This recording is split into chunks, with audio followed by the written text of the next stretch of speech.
صرف اس لیے نہیں، اس کے پیچھے دو حکمتیں ہم بول سکتے ہیں. ایک تو اس زبان میں بھیجی جو سب سے ریفائنڈ تھی، جو سب سے اعلیٰ تھی. تو اس زبان کے جب پھر ایون ترجمے ہوتے ہیں، وہ تراجم جو ہیں ان میں بھی خوبصورتی اور ان میں بھی اعجاز موجود رہتا ہے. دوسری بات یہ کہ جن کو منوانا سب سے مشکل تھا لنگوسٹکلی، کسی ایک کتاب یا کسی ایک جملے یا کسی ایک ایسے کی سپیریورٹی، وہ اللہ تعالیٰ نے منوائی. پورے قرآن کی سپیریورٹی منوائی عربوں سے، اس قوم سے جن کو سب سے زیادہ فخر تھا اپنی زبان پہ، جو پھر ہم کہہ سکتے ہیں سمپل ورڈز میں کہ سب سے مشکل. حالانکہ اللہ تعالیٰ کے لیے کچھ بھی مشکل نہیں ہے، لیکن اگر ہم ہیومن بینگس کی کیپیسٹی سے دیکھیں، اگر 6th سینچری میں کسی بھی انسان کو بولتے کہ تمہارے پاس چوائس ہے دنیا کی ساری لینگویجز میں سے کسی بھی لینگویج میں ایک بک لکھنا، اور لیکن وہ ایسی ہونی چاہیے کہ اس زبان کے بولنے والے ایک دم ہتھیار ڈال دیں، تو وہ کیا کرتا؟ وہ چوز کرتا کوئی ایسی لینگویج جس کے بولنے والے سب سے پہلے کام ہوتے، اور جس کے بولنے والے بالکل سیدھے سادے لوگ ہوتے، ان کے پاس نہ لٹریچر ہوتا، نہ پوئٹری ہوتی، نہ گرامر ہوتا، نہ کچھ ہوتا. لیکن اللہ نے کیا کیا؟ اللہ نے چوز کی سب سے ریفائنڈ، سب سے مشکل، سب سے اعلیٰ ترین زبانوں میں سے زبان، اور سب سے زیادہ گھمنڈ والے لوگ، سب سے زیادہ گھمنڈ والی قوم جن کو اپنی زبان پہ گھمنڈ تھی. اب یہ گھمنڈ توڑا کیسے اللہ نے؟ یہ سوچنے لائق بات ہے کہ فاتحہ، الفاتحہ کے بعد سب سے پہلا پیج قرآن کا، اور پھر سب سے پہلی آیت جو ہے وہ کیا ہے؟ الف لام میم. الف لام میم. الف کا کیا مطلب ہے؟ لام کا کیا مطلب ہے؟ میم کا کیا مطلب؟ ہم نہیں جانتے.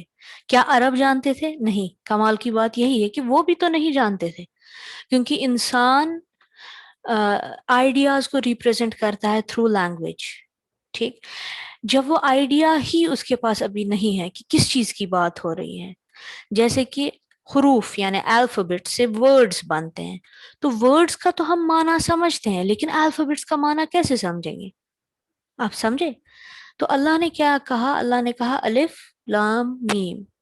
اب اس کا معنی اصلی میں صرف اللہ جانتے ہیں. ان کو یہ قرآن کے معجزات میں سے ایک معجزہ ہے، اور ان کو بولتے ہیں، ایسے الفابیٹس کو ان کو بولتے ہیں حروف مقطعات، یعنی کٹے ہوئے حروف. الف لام میم، اس کو ہم جب چھوٹے بچے تھے، کبھی جب مولوی صاحب نے بولا ہوگا قرآن پڑھنے کے لیے، تو بہت ساروں نے پڑھا ہوگا علم، علام، کچھ ایسا. پھر مولوی صاحب نے بولا ہوگا یہ نہیں ہے، ایسی ہے الف لام میم. تو ایسے ہی قرآن میں ہمارے پاس ہے یاسین، طہ، صاد، نون، اور سب سے لمبا حروف مقطعات میں سے کاف ہا یا عین صاد. اور بٹر لا حامیم. حامیم. ٹھیک، اور الف لام میم سے تو آلموسٹ 3-4 سورہ قرآن کے شروع ہوتے ہیں. ٹھیک، ایسے ہی یہ جو سارے حروف مقطعات ہیں، یہ سب معجزے ہیں قرآن کی، کیونکہ کوئی انسان نہیں ہے، نہ 6th سینچری کا کوئی عرب پوئٹ، پورا چوٹی کا کوئی پوئٹ، کوئی گرامیرین، کوئی بھی linguist, nobody can tell you الف لام میم کیا ہے، یاسین کیا ہے، طہ کیا. ہاں، کچھ صحابہ نے اور ہمارے کچھ اسکالرز نے گیس کرنے کی کوشش کی، لیکن انہوں نے صرف اتنا کہا کہ یہ میرا اوپینین ہے. جیسے کہ ابن عباس رضی اللہ عنہ، انہوں نے کہا کہ مجھے لگتا ہے کہ یہ جو یہ الف لام میم ہے، یہ ایک کوڈڈ میسج ہے. تو یہ اصلی میں ہے انا اللہ اعلم. انا مطلب میں، اللہ اعلم جانتا ہوں، کہ میں اللہ جانتا ہوں سب کچھ. تو انا میں سے پہلا الفابیٹ الف، اللہ کا مڈل والا الفابیٹ لام، اور اعلم آئی نو میم لاسٹ کا الفابیٹ. یہ ڈاکٹر اسرار احمد کا بھی اوپینین ہے کہ انہوں نے بھی بولا ہے کہ حضرت ابن عباس ان کا یہ اوپینین تھا، بٹ یہ کبھی میجورٹی اوپینین نہیں بنا، اور ہم اس کو ایز ریفرنس نہیں لے سکتے، but it is an opinion. Again یہ صرف ایک کوشش ہے، یہ اعجاز القرآن میں سے ہے. تو پہلے ہی شروع ہوتے ہوتے ہی سب سے پہلے وہ جو سرنڈر کا کانسیپٹ ہے اسلام میں، ٹھیک، اللہ تعالیٰ کے سامنے خود کو سرنڈر کرنا.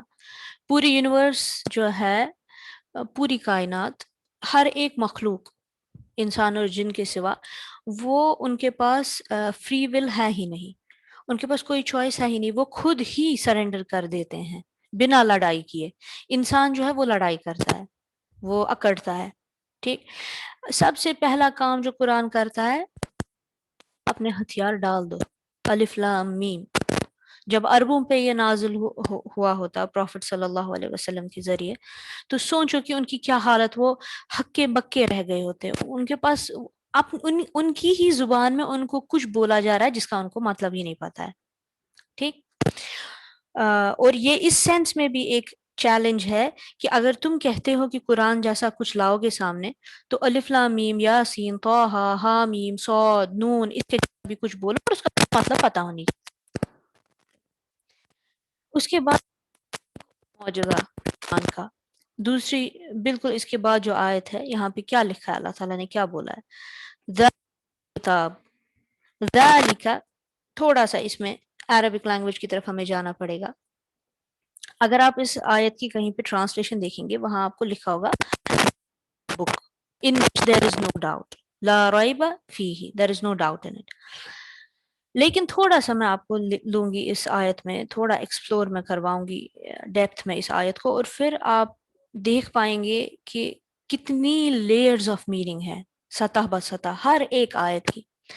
ذالک عربک میں ہوتا ہے دیٹ، دور کی چیز کی طرف اشارہ، ذالک دیٹ، وہ، ہاذا ہوتا ہے یہ، فار میسکولن تھنگس، ٹھیک، ہاذا یہ، ذالکا وہ۔ اب مجھے بولیے، اگر قرآن شروع ہو رہا ہے، یہ کتاب شروع ہو رہی ہے، تو یہاں پہ کیوں لکھا ہے ذالک الکتاب، دیٹ بک، نہ کہ دس بک، ھذا الکتاب، ٹھیک۔ ایک سوال یہ۔ دوسرا سوال، الکتاب، اس کا کیا مطلب صرف اتنا ہی ہے، دا بک، کتاب کا مطلب ہے؟ یہ دو سوال ہم آنسر کرنے کی کوشش کریں گے۔ اگر کسی کے پاس آپ میں سے اس بارے میں کچھ ہے انفارمیشن یا کوئی گیس ہے آپ کے ذہن میں، بول سکتے ہیں ابھی۔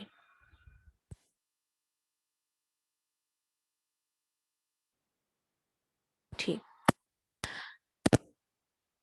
بیسکلی یہاں جو قرآن ہمارے ہاتھ میں اس وقت مصحف، یعنی قرآن کی کاپی، فزیکل کاپی، ہم لیتے ہیں کہ بس یہ قرآن ہے۔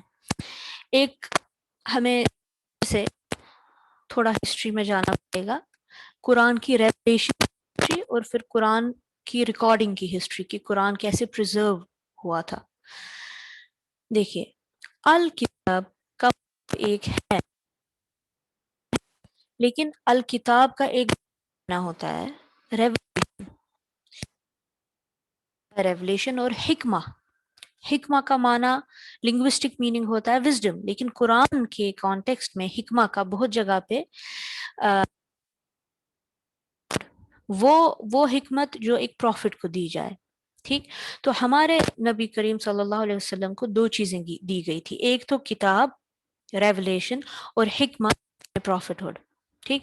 اب اس سینس میں ذرا دیکھیے، اگر یہاں پہ اب کتاب کا مطلب نہ صرف ایک فزیکل بک ہو بلکہ پوری باڈی آف ریولیشن ہو، تو اس کا ایک نیا پہلو، ایک نیا کانٹیکسٹ بنتا ہے اس آیت کا۔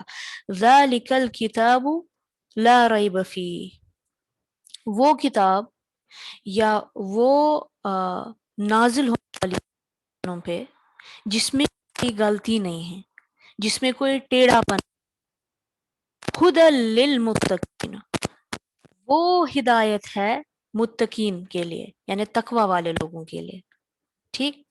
اب ایک منظر آپ کے سامنے یہ بن گیا کہ اصلی ہدایت دینے والی چیز یا اصلی ہدایت دینے والی آسمانی کتاب یا اصلی ہدایت دینے والا دین وہی ہو سکتا ہے جس میں کوئی ٹیڑھا پن نہ ہو، جس میں کوئی شک نہ ہو، ٹھیک۔ اور وہی چیز تم کی کتاب تقوی،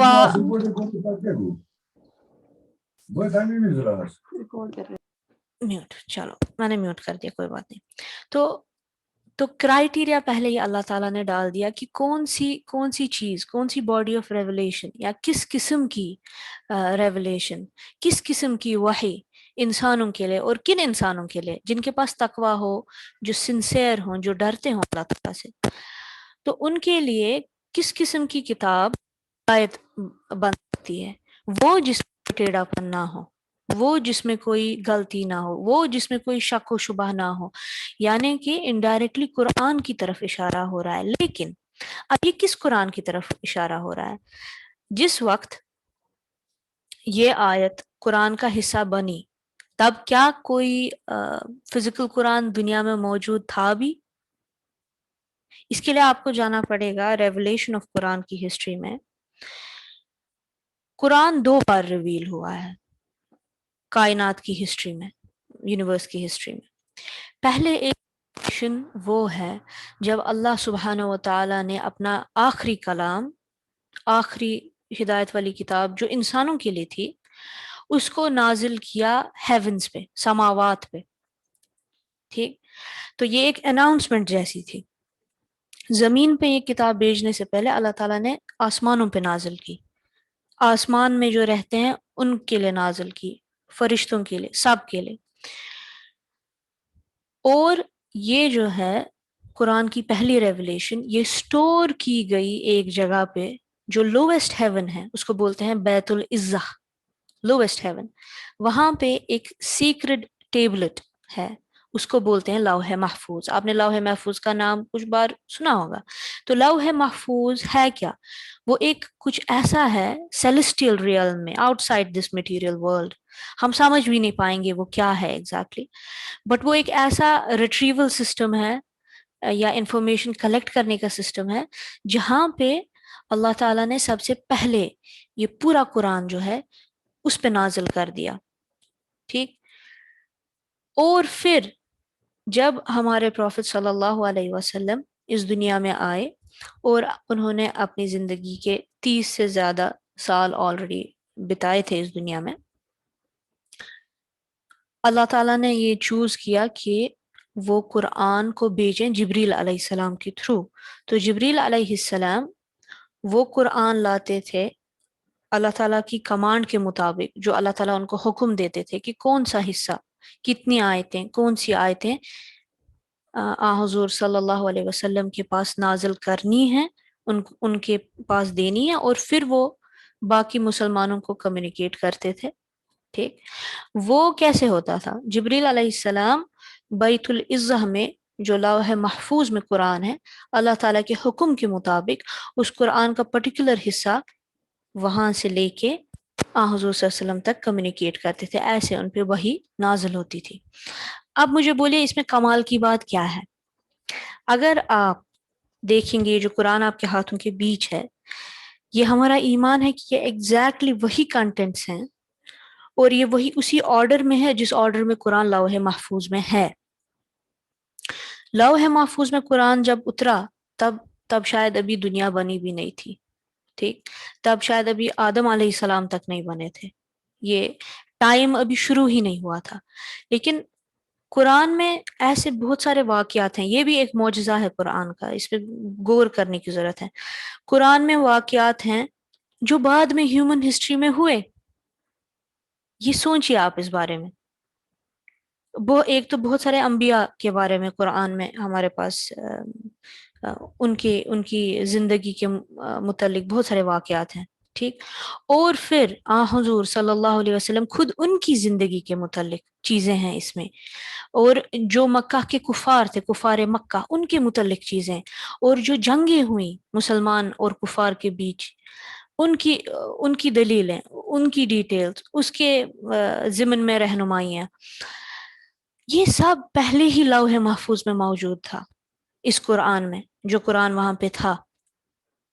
اور پھر ہوا ایگزیکٹلی وہی ہوا، اور وقت پہ جبریل علیہ السلام کو حکم دیا گیا اللہ تعالیٰ کی طرف سے کہ کون سا حصہ ان کو حضور صلی اللہ علیہ وسلم تک پہنچانا ہے۔ تو یہ ایک بہت بڑا معجزہ ہے اگر آپ اس پہ غور و فکر کریں، اور اس آیت کو آپ اب سمجھ پائیں گے اچھے سے۔ ذالک الکتاب لا ریب فیہ، ٹھیک؟ وہ کتاب یعنی کہ وہ ریولیشن جس میں کہ کوئی شک نہیں ہے، وہ بالکل حق ہے، ٹھیک؟ اس میں کوئی ٹیڑھا پن نہیں ہے۔ ہدی للمتقین، وہی ہے خدا یعنی کہ ہدایت کا باعث ان کے لیے جن کے پاس تقوی ہے، ٹھیک؟ کوئی اگر کچھ ایڈ کرنا چاہتا ہے اس میں تو آپ بول سکتے ہیں.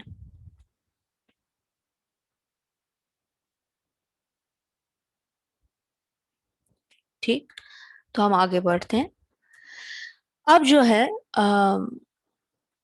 یہاں پہ اس کے بعد متقین تقوی والے لوگ جو ہیں ان کے بارے میں اللہ تعالیٰ نے اب ہمیں تفصیل سے بتایا کہ وہ ہیں کون، ان کی کچھ کوالٹیز گنوائی ہیں.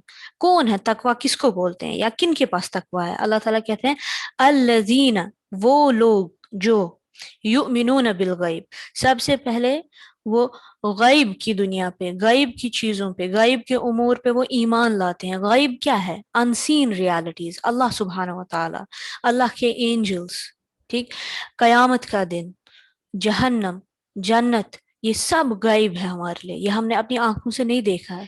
تو ان چیزوں پہ ایمان لانا اور قدر پہ یعنی ڈیسٹنی پہ ایمان لانا.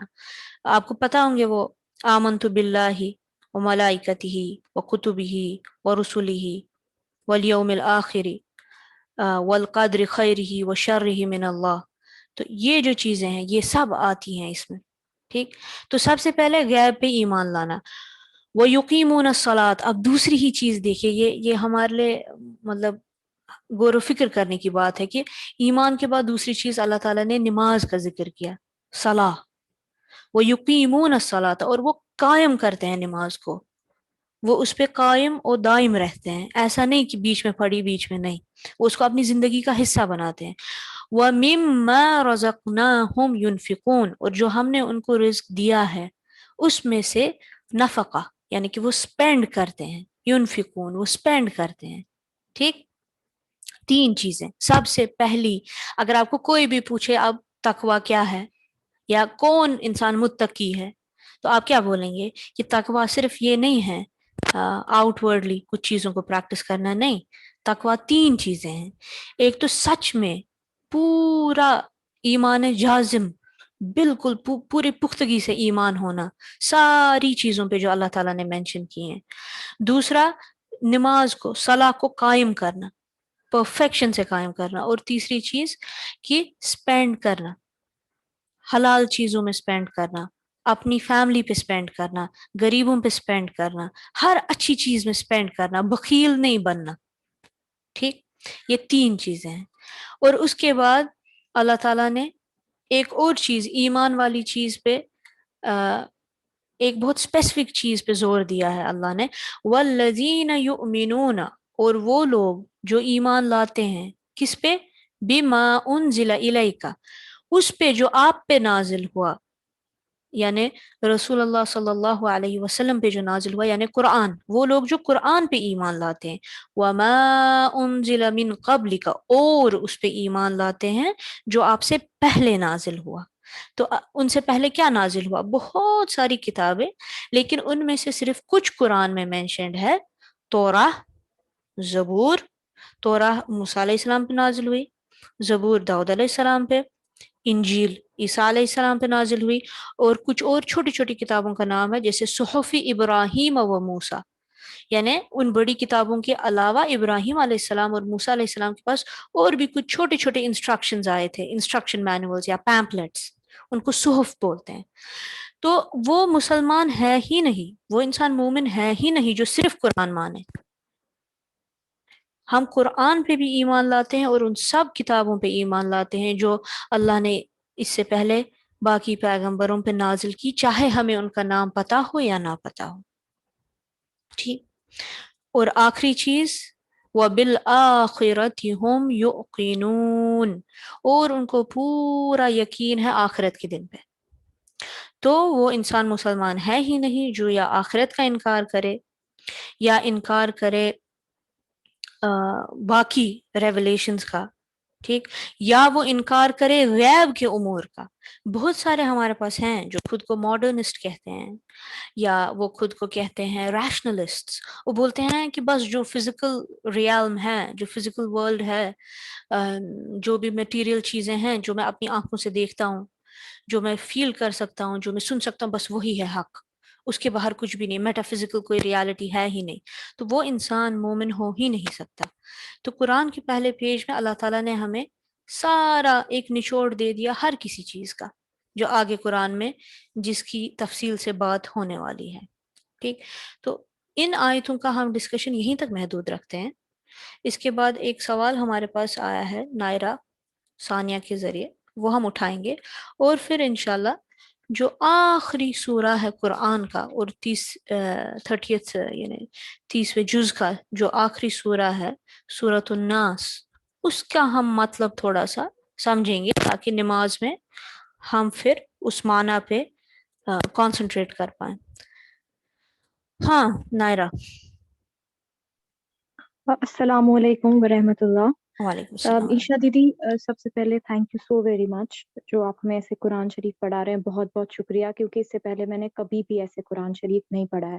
چلو شکر بہت بہت اللہ، شکریہ. الحمدللہ. میرا آپ سے یہ سوال ہے کہ جیسا آپ نے ابھی بتایا کہ قرآن شریف میں یہ مینشنڈ ہے کہ جو آپ پہ ایمان لائے، یعنی کہ جو حضور صلی اللہ علیہ وسلم پہ ایمان لائے اور ان سے پہلے جو بھی کتابیں نازل ہوئی ان پہ ایمان. تو اس سے کیا ہم یہ ڈیرائیو کر سکتے ہیں کہ یہ جو آیا ہے یا یہ جو سورہ ہم پڑھ رہے ہیں سورہ بقرہ، it was a communication from Allah سبحانہ و تعالیٰ ٹو حضور پاک صلی اللہ علیہ وسلم، مطلب ان کے بیچ کا کمیونیکیشن تھا؟ یا دیکھو پورا قرآن اللہ اور پروفیٹ صلی اللہ علیہ وسلم ان کا ہی کمیونیکیشن ہے. پورا قرآن ایسا ہے. قرآن کیوں دیا گیا پروفیٹ صلی اللہ علیہ وسلم کو؟ ایک تو خود ان کی رہنمائی کے لیے، کیونکہ وہ انسان تھے، وہ پیغمبر تھے، وہ نبی تھے، رسول تھے، لیکن وہ انسان بھی تھے، تو ان کو تو سب سے زیادہ کنیکشن کی ضرورت ہے اپنے رب کے ساتھ، کیونکہ پوری انسانیت کی ذمہ داری ان پہ تھی، اور وہ انسان تھے، پھر بھی انسان تھے، لیکن سب سے عظیم انسان تھے. ٹھیک، تو ان کو تو سب سے زیادہ کانسٹنٹ کمیونیکیشن کی ضرورت تھی اپنے رب کے ساتھ. ٹھیک، اب سوال یہ ہے کہ ایک تو اللہ کو آن ون ہینڈ ان کو خود رسول اللہ صلی اللہ علیہ وسلم ان کی مسلسل ہدایت، ان کی تو ہدایت ہو چکی ہے ہمیشہ تک، لیکن اب اس چیز کو ری انفورس کرنا بار بار. اچھا، ان کی تسلی کے لیے کتنی آیتیں ہیں؟ وَالضُّحَىٰ وَاللَّيْلِ إِذَا سَجَىٰ مَا وَدَّعَكَ رَبُّكَ وَمَا قَلَىٰ. اللہ تعالیٰ نے قسمیں کھائی ہیں رات کی، دن کی. ٹھیک، اور پھر یہ کہا ہے کہ تمہارے رب نے نہ تمہیں چھوڑ دیا ہے نہ وہ تمہیں بھول گیا ہے. یہ کس لیے انہوں نے کہا؟ کیونکہ حضور صلی اللہ علیہ وسلم بہت غمگین تھے جو کفار مکہ نے ان کے ساتھ کیا، اس وجہ سے. ایک امام زمخشری ہیں جنہوں نے تفسیر قرآن کی ایک لکھی ہے بہت فیمس، انہوں نے کہا کہ یہ ہے والضحیٰ، یہ اصلی دن کی قسم نہیں، یہ رسول اللہ صلی اللہ علیہ وسلم جو ہیں ان کے چہرے کی قسم ہے. واللیل اذا سجا، اور رات کے اندھیرے کی قسم نہیں ہے، یہ ان کے بالوں کی قسم ہے. ٹھیک، تو یہ جس کو ہم اردو میں تو ہم عشق ورڈ یوز کرتے ہیں، لیکن عربی میں اس کا مطلب کچھ اور ہوتا ہے. عربی میں اس لیے ہم حب یوز کرتے ہیں. تو اللہ تعالیٰ کی جو محبت تھی رسول